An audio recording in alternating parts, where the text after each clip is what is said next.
Ah, we're live. Spider Man Brand New Day. A forgotten Peter Parker lives alone as a full time Spider Man until mounting pressure triggers a dangerous change and a powerful new enemy emerges. Okay, so superhero fatigue. I've got 1,000 comic books going back to 1963. And I am a huge comic book fan. I love them. I love the cartoons. I still watch them to this day whenever they come out. Watching X-Men 97 season 2 right now. And yeah, I've been disappointed with Marvel. There's been a few problems, which is getting people who don't have a love of the source material to make them and trying to subvert expectations.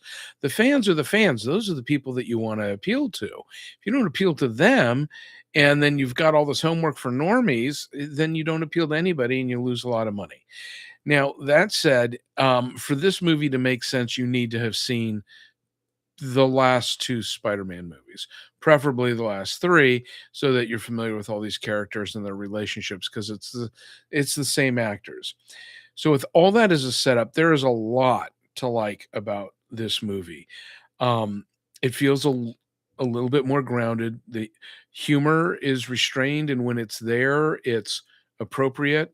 The chemistry between him and, the Punisher, I enjoy. Um, the police chief, she's just useless. But what's nice is not having the police against him, not having J. Jonah Jameson against him, all that just resistance. He's actually appreciated. He's working, he's helping, he's getting all this done. Now, it looked like they were going to lean into the man spider storyline and they touch on it. I don't know, it's a little bit MacGuffin in there. And you got these magical bullshit devices. I don't like Mark Ruffalo. I just don't like him as an actor or a human being. I've never liked him as the Hulk. And he's in this as the Hulk. Uh, when the Hulk is full Hulk, which happens, I don't know if that's a spoiler or not, that's a little more entertaining. There's not a lot of it.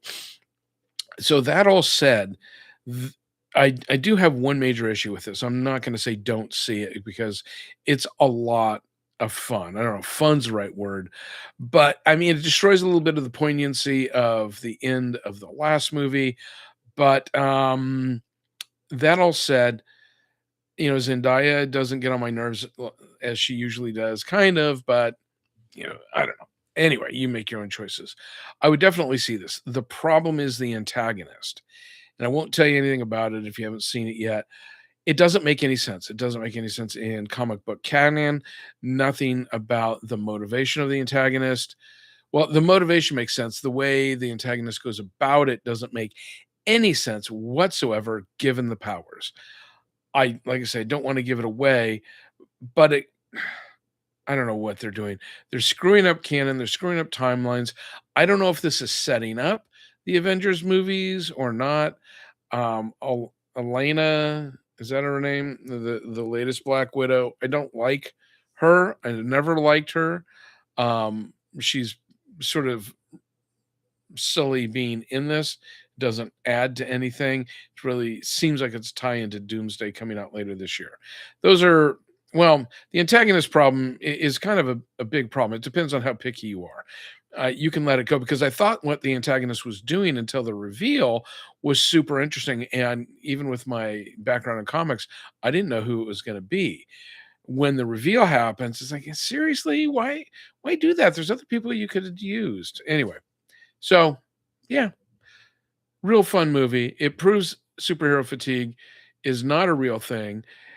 We have fatigue with crappy movies written by people who don't respect or love the source material or the audience. And I don't know how many tens of billions of dollars they have to lose before they realize the best thing that they can do is make a property where this is like the first Iron Man movie. That's why it was so good. You love it, you respect it, you know it. It's like Picard season 3. You just fan service. If you're gonna make something, this is my problem with Foundation TV series, doesn't appeal to the people who read the book, and people who didn't read the book don't even know what the hell is going on. So, anyhow, a little bit of a rant, a little bit of long. review. Nobody's still here at this point, but get out to the movies, enjoy it, show them that we like this kind of stuff and not the crap like Supergirl. And who knows if James Gunn might finally learn the point and make a good movie again.